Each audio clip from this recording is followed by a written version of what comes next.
중국에 왕명도라는 사람이 있었습니다.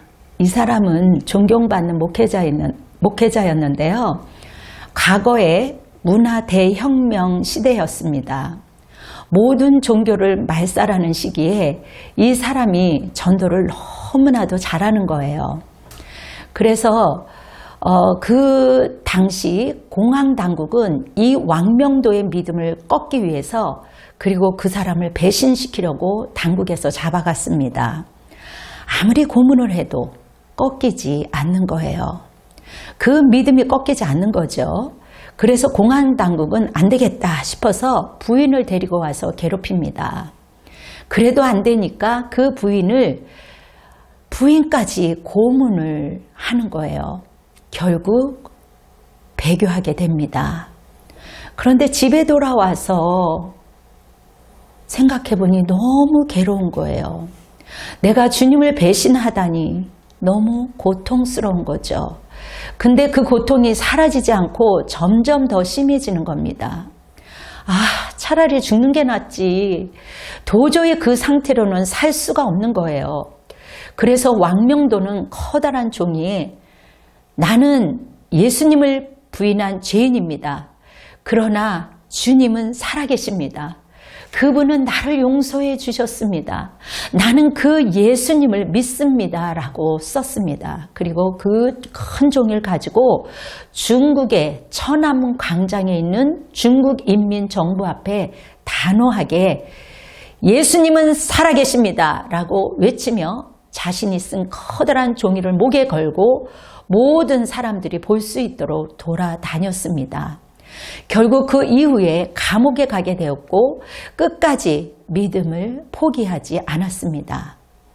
물론 주님을 잠깐 부인하기는 했지만 다시 돌아와 주님을 만천하에 담대하게 시인했습니다. 만약 여러분이 왕명도처럼 핍박과 고난을 당한다면 여러분은 어떻게 하시겠습니까? 과연 여러분은 주님을 끝까지 부인하지 않을 수 있겠습니까? 오늘 베드로도 굉장히 어려운 일을 만났습니다. 주님을 부인한 것인가 아니면 끝까지 믿음 고백을 할 것인가 그런 순간을 맞이한 것입니다. 베드로는 과연 믿음을 지켰을까요? 어떻게 됐을까요? 그 상황에서 안 배반할 수 있었을까요? 베드로의 부인을 통하여 볼 수 있는 것은 무엇일까? 오늘 본문을 통해서 베드로는 결국 예수님을 부인했습니다. 본문 18장 15절 17절의 말씀을 보면 시몬 베드로와 또 다른 제자 한 사람이 예수님을 따르니 이 제자는 대제사장과 아는 사람이라. 예수와 함께 대제사장의 집들에 들어가고 베드로는 문 밖에 서 있는지라. 대제사장을 아는 그 다른 제자가 나가서 문 지키는 여자에게 말하여 베드로를 데리고 들어오니 문 지키는 여종이 베드로에게 말하되 너도 이 사람의 제자 중 하나가 아니냐 하니 그가 말하되 나는 아니라 하고 부인했을까요? 그런데 그 부인이 3번입니다. 18장 25절 말씀을 보겠습니다. 시몬 베드로가 서서 불을 쬐더니 사람들이 묻되 너도 그 제자 중 하나가 아니냐? 베드로가 부인하러 이르되 나는 아니야. 다시 부인한 거예요. 그리고 3번째 18장 26절 27절에 보면 대제사장의 종 하나는 베드로에게 길을 잘린 사람의 친척입니다. 내가 그 사람과 함께 동산에 있는 것을 내가 보았어. 너 베드로 맞지? 그러니까 또 부인하는 거죠. 닭이 울었습니다. 결국 1번도 아니고 2번도 아니고 3번 부인했습니다. 오늘 베드로의 이렇게 처참한 실패를 통하여 우리는 무엇을 깨달아야 할까요? 우리 함께 생각해 보는 시간은 갖도록 하겠습니다. 첫째, 베드로의 이 실패를 통하여 반드시 깨달아야 할 사건은 인간의 힘으로는 절대 주님을 따를 수 없다라는 것이죠. 사실 베드로도 주님께 충성심을 가지고 끝까지 따라가고 싶었던 것이 분명합니다. 예수님은 제자들을 향하여 다 떠날 것이라고 말씀하셨어요. 그때 베드로는 심한 모욕감을 느꼈습니다. 그래서 베드로는 주님, 제가 목숨을 걸고 따르겠습니다 라고 말했어요. 제가 죽을지언정 주님을 따르겠습니다. 만약 내 제자가 저에게 그랬다면 이야, 너 됐구나. 너가 그렇게까지 생각할 줄 몰랐다. 철이 들었구나. 저라면 큰 감동을 받고 눈물이 뚝뚝 떨어졌을 거예요. 그런데 예수님은 전혀 다른 반응을 보이셨어요. 요한복음 13장 38절 말씀인데요. 내가 나를 위하여 내 목숨을 버리겠느냐? 내가 진실로 진실로 내가 이르노니 닭 울기 전에 내가 3번 나를 부인하리라. 아니, 닭이 2번 울기 전에 너가 오늘 3번 부인한다는 거예요. 2달도 아니고 석 달도 아니고 일주일도 아니고 바로 오늘 내가 죽기까지 부인하겠다는 그날, 그것도 3번 부인한다는 거죠. 그런데 결국은 그 말대로 베드로는 예수님을 부인하게 됩니다. 여러분, 베드로만 나쁜 놈일까요? 베드로도 정말 충성하려고 했어요. 어떻게 알 수 있지요? 18장 앞부분을 살펴보니까 베드로는 예수님을 잡으려고 온 사람 중에 칼을 빼어듭니다. 대단한 용기 아니에요? 칼만 뽑아들어도 대단한데 예수님을 잡으러 온 무리 중에 한 사람에게 칼을 휘두릅니다. 너네들 움직이면 가만히 있지 않겠어? 길을 내리쳐서 길을 떨굽니다. 대제사장 종 말고라는 사람의 길을 쳤던 거예요. 이것은 굉장한 의리 아닙니까? 굉장한 용기 아니에요? 정말 목숨을 걸은 거예요. 그렇잖아요. 예수님이 칼집을 꽂으라 했을 때 예수님을 구출하는 의지도 있었을 거예요. 드라마의 한 장면 같잖아요. 그러나 결국 예수님은 3번 부인하게 됩니다. 그것도 자기가 예수님을 위해 죽겠다고 고백한 바로 그날 말이죠. 누구 앞에서 예수님을 부인하나요? 로마 황제 앞에서 부인하나요? 아니면 헤롯 왕 앞에서? 그것도 아니면 빌라도 총독 앞에서 부인하나요? 아니면 대제사장 앞에서 부인하나요? 아닙니다. 결코 계집종 앞에서 부인합니다. 이렇게 지극히 작은 것도 배반할 수 있다라는 거죠. 17절 말씀인데요. 문 지키는 여종이 베드로에게 말하되 너도 이 사람의 제자 중 하나가 아니냐? 하니 그가 말하되 나는 아니야 하고 그렇게 말했습니다. 아니, 겨우 계집종 앞에서라니. 여러분, 베드로만 그런 존재일까요? 여러분도 함께 보신 바와 같이 베드로도 열심히 있었습니다. 목숨을 걸고 죽으려고 하는 의지도 있었어요. 그런데 야비한 사람이 결코 아닙니다. 겁쟁이도 아니에요. 스스로 목숨을 걸어 주님을 따르려고 했던 사람입니다. 그런데 실패한 거예요. 이것은 인간의 문제입니다. 인간의 힘으로는, 사람 스스로 힘과 능력으로는 주님을 따를 수 없습니다. 베드로만 나쁜 놈일까요? 우리 모두 나쁜 놈입니다. 사실 우리는 더 나쁜 놈들이에요. 누가 예수님을 믿는다고 우리를 때리나요? 잡아가나요? 예수님 믿는다고 감옥 가나요? 요즘은 누가 때리지 않아도 교회 안 가요. 기도도 안 해요. 우리는 그런 시대 속에 살고 있습니다. 우리가 굉장히 예수님을 편하게 믿고 또 조금만 바쁘면 교회 안 나오죠. 조금만 마음 상하는 일이 있으면 예수님을 너무 쉽게 떠나요. 바빠서 안 나오고 할 일이 많아서 기도 안 하고 세상 따라 다니느라고 성경도 안 봐요. 베드로는 훨씬 우리보다 괜찮은 사람이에요. 베드로를 통하여 우리가 볼 수 있는 것은 인간의 전적 타락입니다. 영적 무능력, 그 무능력이에요. 우리 스스로의 힘으로는 절대 주님을 따라갈 수 없다라는 거죠. 오늘 우리는 베드로를 통하여 철저히 깨달아야 합니다. 우리 힘으로는 결코 주님을 따라갈 수 없다라는 것을 말이죠. 어떤 선교사님이 선교사역을 하니라 그러면서도 가정까지 돌보는 새아이를 키우는 자기 사모가 너무 안타까운 마음이 들었습니다. 그래서 하루 24시간만큼이라도 사모님에게 1박 2일 휴가를 보냈다는 것입니다. 그리고 다짐을 했습니다. 마치 아이들을 주님처럼 대하겠다고 기도까지 드렸답니다. 그리고 아이들을 대하는데 아이들이 말을 잘 듣겠습니까? 아이들은 아이들이에요. 아무리 말을 해도 5분을 참지 못하잖아요. 말을 안 듣는다는 거죠. 처음에는 그 선교사님이 기도한 대로 최대한 부드럽게 아이들을 대했어요. 아이들이 시끄럽게 하면 얘들아 조용히 해야지 이렇게 멋지게 부드럽게 말했어요. 그런데 애들은 전혀 말을 안 듣고 더 시끄럽게 막 싸우는 거예요.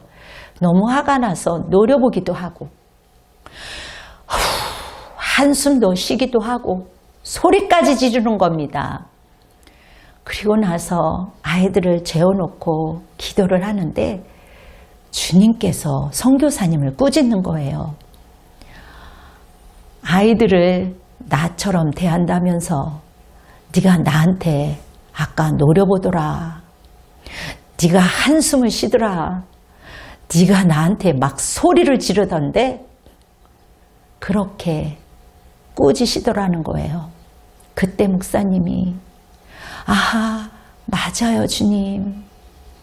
여전히 저는 완전한 줄 알았는데 죄인이구나. 정말 죄인이네요. 그 사실을 깨달은 거죠. 자기의 영적 무능을 깨달은 것입니다. 그렇습니다. 베드로를 통하여 우리에게 보여주고 싶은 것은 우리가 전적으로 타락한 존재, 하나님의 은혜가 없으면 아무것도 할 수 없는 존재입니다. 우리의 스스로의 힘과 노력으로는 결코 주님을 따를 수 없다라는 것이죠. 여러분 그러면 어떻게 해야 할까요? 둘째, 우리는 무능하니까 주님을 의지하고 또 기도해야 합니다. 최고의 준비는 기도예요. 가장 최고의 일은 기도입니다. 우리는 더 기도해야 합니다. 역사하신 주님 앞에 기도해야 합니다. 기도해야죠. 여러분들 혹시 싫어하는 숫자가 있으세요?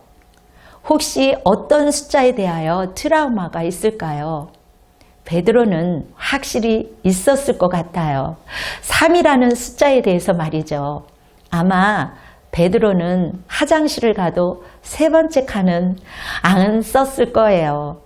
방도 세 번째 방에서는 절대로 잠도 안 잤을 거예요.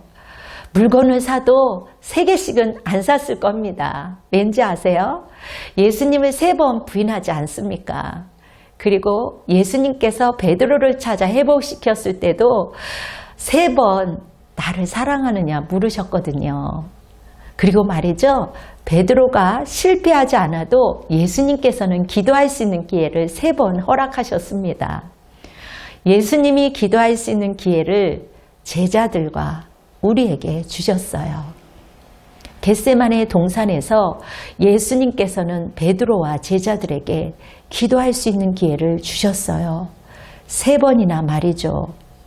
마태복음 26장 44절 45절 말씀입니다. 그들을 두시고 나아가 3번째 같은 말씀으로 기도하신 후 아예 제자들에게 오사 이르시되 이제는 자고 쉬라.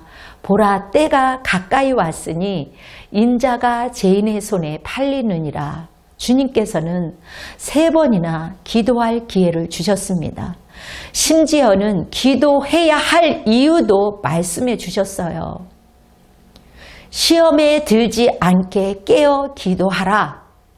마태복음 26장 41절 말씀입니다. 시험에 들지 않게 깨어 기도하라. 마음에는 원이로되 육신이 약하다 하시고 주님은 그것을 아셨던 거지요. 우리 힘으로는 주님을 따를 수 없다는 사실을 말이죠. 그래서 기도해야 시험을 이기고 주님을 따를 수 있다라는 사실을 알려준 거예요. 제자들은 끝까지 기도에 실패한 겁니다. 베드로도 기도에 실패한 거예요. 기도해야 무능력을 이기고 주님을 따르며 살 수 있는 겁니다. 예수님도 하나님의 뜻을 이루고 아버지께서 주시는 잔을 마시기 위하여 전심으로 기도했습니다. 겟세마네 동산에서 땀방울이 핏방울이 되도록 기도하신 것입니다. 아버지여, 원하시면 이 잔을 멀리하게 하옵소서. 할 수만 있다면 이 잔을 지나가게 하소서. 그러나 내 뜻대로 하지 마시고 아버지의 뜻대로 하시옵소서. 주님도 하나님의 뜻을 이루기 위하여 이렇게 기도하신 거예요. 하나님이셨던 주님도 아버지의 뜻을 위해 그렇게 기도하셨다면 우리는 얼마나 더 기도해야 할까요? 전적으로 무능한 우리는 더 악착같이 기도해야 하는 거예요. 최고의 준비는 기도입니다. 가장 최고의 일은 기도입니다. 여러분, 기도의 실패는 사명의 실패예요. 기도의 실패는 사역의 실패입니다. 그리고 기도의 실패는 우리 인생의 실패이고 가정의 실패입니다. 제가요, 너무 화를 내서 힘들었을 때가 있었습니다. 당시에 시어른들을 모시면서 두 아이들까지 보살피느라 정신이 없었습니다. 그런데 아이들이 계속 징징거리기까지 하면 정말 견딜 수 없는 겁니다. 어른들에게는 짜증을 못 내니 아이들에게 짜증을 내는 거죠. 자꾸 나도 모르게 몸이 쇠약해지고 신경이 날카로워지니 아이들에게 크게 화를 내는 거예요. 정말 이건 아니다 싶더라고요. 결국 주님께 무릎을 꿇고 간절히 기도했습니다. 주님, 저를 도와주세요. 아이들이 무슨 잘못입니까? 화를 내지 않도록 도와주세요. 그러던 어느 날이었어요. 또 그냥 화가 나는 거예요. 그런데 말이에요, 정말 이상한 일이 일어나는 거예요. 내 입이 갑자기 이상해지는 거예요. 갑자기 혀가 꼬이면서 이상한 말이 나오는 겁니다. 그리고 다시 어느 날 정말 화가 날 일이 있었는데 또 입이 이상해지는 거예요. 막 내 맘대로 안 되는 거죠. 혀가 꼬이면서 이상한 말이 계속 나오는 거죠. 방언이었던 거예요. 결국 화는 쏙 들어가고 웃음이 터져 나오는 겁니다. 아이들은 그 모습을 보고 얼마나 웃겼을까요? 배꼽을 잡으며 웃게 된 거죠. 그런 일이 몇 번 일어난 이후에 더 이상 아이들에게 화를 내지 않는 겁니다. 기도하면 됩니다. 기도의 실패는 삶의 실패입니다. 기도의 실패는 사명의 실패이기도 합니다. 여러분, 종교개혁 이전에 아주 친한 두 친구가 있었습니다. 두 친구는 주님을 너무나도 사랑하는 친구였어요. 한 친구는 가정이 너무 어려워서 부모님을 부양해야 했기 때문에 그래서 사회에 나가서 열심히 일해야 했어요. 그렇게 일하는 중에도 늘 주님을 사랑하는 마음으로 기도했습니다. 그리고 다른 한 친구는 주님을 전하는 목회자가 되었습니다. 가족을 부양하느라 세상에서 열심히 일했던 친구는 목회자 친구를 돕기 위해 열심히 기도했지요. 그 목회자가 가서 설교하는 곳마다 이 평신도 친구는 따라가서 집회에 참석하며 이 친구를 위하여 열심히 기도했습니다. 그리고 이 목회자가 사역하는 곳마다 놀라운 부흥이 일어났습니다. 이 친구의 설교를 들을 수 있는 그 많은 사람들이 변화되기 시작했습니다. 결국 이 목회자는 당시에 유명한 설교자로 세워졌습니다. 세월이 지나서 평신도 친구는 좀 일찍 세상을 떠나게 됩니다. 세상에서 일하느냐 고생을 많이 해서 그런지 비교적 이른 나이에 천국으로 가게 된 거죠. 목회자 친구만이 남아서 계속 사역을 진행하게 된 거예요. 그 목회자 친구가 설교하기 위해 강단에 올라갔는데요. 아니, 한 번도 두렵거나 걱정하는 일이 없었는데 걱정도 몰려오고 아무런 감동이 없고 기운도 없고 정말 한마디로 설교가 죽을 쓴 거죠.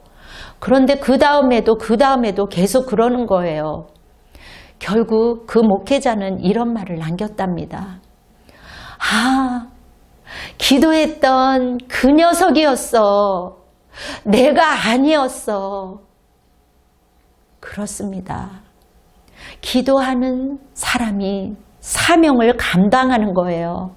기도하는 사람이 있어야 부흥을 일으키는 거예요. 우리가 기도해야 주님을 따를 수 있다라는 겁니다. 셋째, 마지막으로 베드로의 실패를 통해서 우리가 반드시 알아야 할 중요한 사실은 주님을 따를 수 있는 것은 주님의 사랑 때문인 거예요. 우리가 연약하고 부족하지만 여전히 이 길을 갈 수 있는 것은 하나님의 능력 때문입니다. 예수님께서 끝까지 책임지시기 때문이죠. 베드로는 기도에 실패했습니다. 그래서 주님을 부인하는 큰 실패를 경험합니다. 그러나 주님은 여전히 베드로를 사랑하시고 그를 찾아가서 베드로를 결국 회복시키십니다. 주님의 사랑이 우리를 세웁니다. 주님이 하셔야 되는 거죠. 베드로가 대단한 헌신과 사랑을 한 것 같지만 내세울 수 없습니다. 나의 열정과 내 사랑이 결코 주님을 따라갈 수 없지요. 주님이 하셔야 합니다. 주님께서 역사하실 때 연약한 우리도 주님을 따라갈 수 있다는 것이죠. 여러분, 요한복음 21장을 보면 처음으로 자포자기를 하고 물고기만 잡고 있었던 베드로에게 주님이 찾아가서 너가 나를 사랑하느냐 3번이나 물어보십니다. 3번 부인한 베드로에게 3번 사랑을 고백하게 하신 거죠. 그렇게 베드로를 회복시킨 것입니다. 예수님은 끝까지 사랑하시는 분입니다. 오늘 본문 18장 앞부분을 보면 갑자기 예수님은 능력을 보이십니다. 여기에 사람들 앞에서 장풍을 쏜 것처럼 사람들이 압도되어 나가 떨어지는 장면이 보입니다. 일부러 그러셨겠어요? 주님의 능력을 제자들에게 보이신 겁니다. 주님은 능력을 보이실 필요가 전혀 없으세요. 일부러 잡히시려고 겟세마네 동산에 가신 거거든요. 만약에 안 잡히려고 했다면 예루살렘 번화가에 계실 수 있었어요. 아니면 베다니 지역에 가실 수 있었거든요. 그곳에는 예수님을 옹호하는 자들이 많았습니다. 그런데 주님은 일부러 한적한 겟세마네 동산에 올라가신 거예요. 잡혀주시려고 말이죠. 그런데도 지금 능력을 보이신 것은 왜 그러셨을까요? 18절 6절에 그 답이 있습니다. 예수께서 그들에게 내가 그니라 하실 때 그들이 물러가서 땅에 엎드려지는지라. 능력을 나타내신 거죠. 왜 능력을 나타내요? 7절 말씀인데요. 이에 다시 누구를 찾느냐고 물으시는데 그들이 말하여 나사렛 예수 나하거늘. 사랑하는 제자들을 보호해 주려고 하는 거예요. 8절 9절에 왜 그러셨을까요? 예수께서 대답하시되 너희에게 내가 그니라 하였으니 나를 찾거든 이 사람들이 가는 것을 용납하라 하시니 이는 아버지께서 내게 주신 자 중에서 하나도 잃지 아니하였사옵니다 하신 그 말씀을 응하게 하려는 것이죠. 그렇습니다. 주님은 능력을 보이신 거예요. 바로 제자들을 위해서 말이죠. 제자들을 보호해 주시고 한 사람이라도 낙오되지 않도록 책임져 주시기 위해서죠. 우리는 늘 주님을 위해서 정말 의지해야 하는 거죠. 그리고 기도해야 하는 겁니다. 왜냐고요? 주님은 우리를 끝까지 책임져 주시기 때문입니다. 저는 가끔 설교를 준비하다가 슬픔에 잠기곤 합니다. 다들 설교를 잘하는데 저는 설교가 힘들어지는 거예요. 아니, 주님이 저를 목회자로 부르셨는데 바울처럼, 베드로처럼, 스데반처럼, 또 내가 아는 조바울 목사님처럼, 유상현 목사처럼 은사를 주셔야지. 정말 너무 힘들다. 그런 마음이 들곤 합니다. 솔직히 말하면 때론 다 때려치우고 싶었어요. 그럴 때마다 희한하게 부족하고 연약하지만 자꾸 이 길을 가도록 주님이 이끄시는 겁니다. 12번 포기하고 싶을 때마다 주님이 중심을 붙드시고 주님의 사랑으로 이끄시니 지금도 이 길에 순종하여 가고 있는 겁니다. 그렇습니다. 우리가 주님을 따를 수 있는 것은 우리 자신의 능력이 아니라 주님이 우리를 사랑하고 있는 그 사실을 분명히 아셔야 합니다. 그 주님을 의지하며 담대한 마음으로 이 길을 걸어갑시다. 여러분, 오늘 베드로의 실패를 보면서 많은 것을 배우지 않았습니까? 베드로의 모습을 보면서 우리도 얼마든지 전적으로 타락한 수밖에 없는 존재라는 그 사실을 깊이 깨닫게 됩니다. 가끔 우리는 우리 힘으로 주님을 따르려고 하지요. 그게 교만입니다. 교만은 다른 게 아니에요. 우리가 못하는데 베드로처럼 우리가 할 수 있다고 그렇게 하는 것이 교만이지요. 우리는 우리 자신의 힘으로는 결코 주님을 따를 수 없습니다. 그러므로 기도해야겠죠. 기도에 실패하면 다 실패하는 거예요. 우리 힘으로 못하는데 왜 기도하지 않습니까? 기도해야지요. 그리고 우리가 연약하다 할지라도 너무너무 걱정하지 마십시오. 완전한 실패한 제자 베드로도 끝까지 사랑하는 그 사랑이 우리에게도 있기 때문입니다.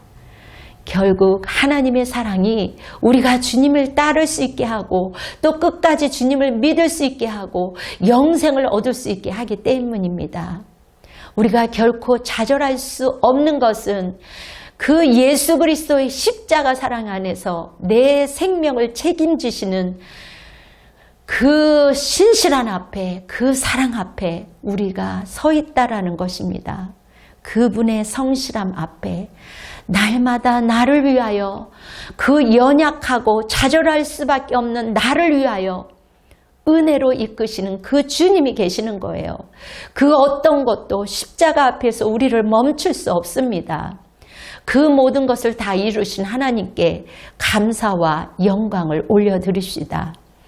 아멘. 할렐루야. 기도하겠습니다. 다 같이 기도로 주님께 영광으로 올려드리겠습니다. 은혜로 우리를 인도하시는 주님 사랑합니다. 주님, 우리가 할 수 없음에도 불구하고 우리는 기도하기 전에 먼저 나설 때가 너무나도 많이 있습니다.